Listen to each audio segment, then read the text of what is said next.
ये कहानी एक नदी की है। इसमें तरह तरह की मछलियाँ स्नान किया करती थी। इसका जल जल बहुत ही शीतल था। बच्चे देखने के लिए आते थे। उसी नदी में बहुत प्यारी प्यारी मछलियाँ भी थी और उसमें टूनी चिड़िया भी अन्नी करने के लिए आया करती थी, क्योंकि उसका जल ही इतना प्यारा था।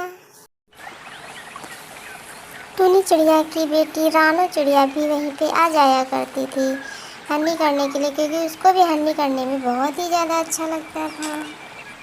टूनी चिड़िया का दोस्त बंटी कबूतर भी वहीं वहीं पे रहता था। उससे भी कहाँ रहा जाता, वो भी वहीं पे आ जाया करता था।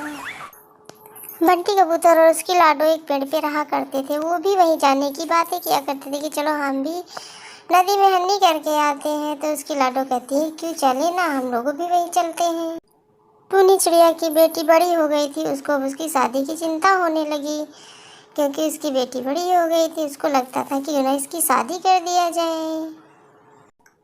टूनी चिड़िया ने शादी की तैयारियां शुरू कर दी और अपने बहुत सारे मेहमानों को बुला लिया था। टूनी चिड़िया तो तैयार हो गई थी। टूनी चिड़िया की बेटी तैयार हो गई थी। उसके देखो दोस्त भी आ गए थे उसकी बेटी से मिलने के लिए। टूनी चिड़िया की सहेलियां जो थी पूरे घर में जल्दी जल्दी सफाई कर देती थी, क्योंकि शादी होने वाली थी टूनी चिड़िया की। टूनी चिड़िया की 3 दोस्त थी, रानो, चिंकी, मिंकी। ये उनकी बहुत ही अच्छी सहेलियां थी। टूनी का एक दोस्त बंटी भी था। उसको तो अलग ही उसका एक अंदाज था। उसको पतंग उड़ाने का बहुत ज़्यादा शौक था। वो जब देखो तब जंगल में जाता और पतंग उड़ाता था। और उसका जो दोस्त था बंटी कबूतर, वो भी वहाँ देखने के लिए आ जाया करता था। रानो चिड़िया की एक बेटी थी, उसका नाम था टुनटुन। देखो कैसे टुनटुन अपने घोंसले में आ जाती है। टुनटुन को देखने के लिए कबूतर भी आया था, बंटी कबूतर भी आया था, क्योंकि उसने अभी उसको देखा ही नहीं था।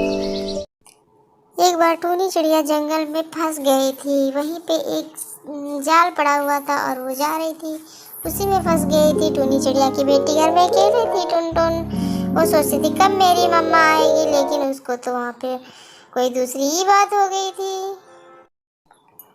बंटी कबूतर अपने घर में समोसे की पार्टी कर रहा था। वहाँ पे वो टूनी चिड़िया को बुलाया था और उसकी बेटी टुनटुन को भी बुलाया था। दोनों खाने पे आ जाती हैं और बहुत ही पार्टी का एंजॉय करती हैं।